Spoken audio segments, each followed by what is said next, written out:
રાજકોટ શહેરમાં ઝોમેટો દ્વારા ચિકન વેચાણની જાહેરાતો લાગી હોવાનો મામલો સામે આવ્યો છે। આરએમસીના ધ્યાને આવતા તાત્કાલિક અસરથી આ જાહેરાતો હટાવાઈ હતી। સ્ટેન્ડિંગ ચેરમેન જયમીન ઠાકરે ચિકનની જાહેરાતો હટાવવા આદેશ આપ્યા હતા।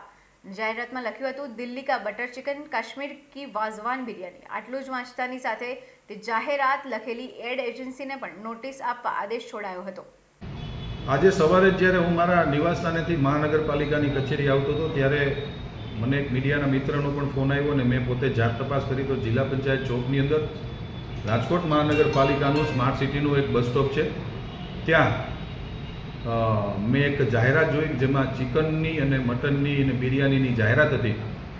રાજકોટ છે એ એક સુંદર નગરી છે, ક્લીન રાજકોટ, ગ્રીન રાજકોટ। જ્યારે રાજકોટના શહેરીજનો, રંગીલા રાજકોટના શહેરીજનો માટે ભારતીય જનતા પાર્ટીના શાસકોની અમારી હંમેશા નેમ રહી છે કે આ પ્રકારની કોઈ પણ જાહેરાતો, ચાહે આ પ્રકારનું કોઈ પણ કૃત્ય કોઈ પણ એડ એજન્સી કરતી હોય તેને ચોક્કસથી રિમૂવ કરવામાં આવશે। આજે મારા ધ્યાનમાં આવ્યું છે, મેં અધિકારીઓને સૂચના આપી છે। 11:30 વાગે મારા ધ્યાનમાં આવ્યું છે ને 12 વાગે આ રાજકોટના આખા રાજકોટમાં જ્યાં જ્યાં પણ આવા મટનના અને ચિકનના જે હોર્ડિંગો માર્યા છે એ અમે અત્યારે રિમૂવ કર્યા છે।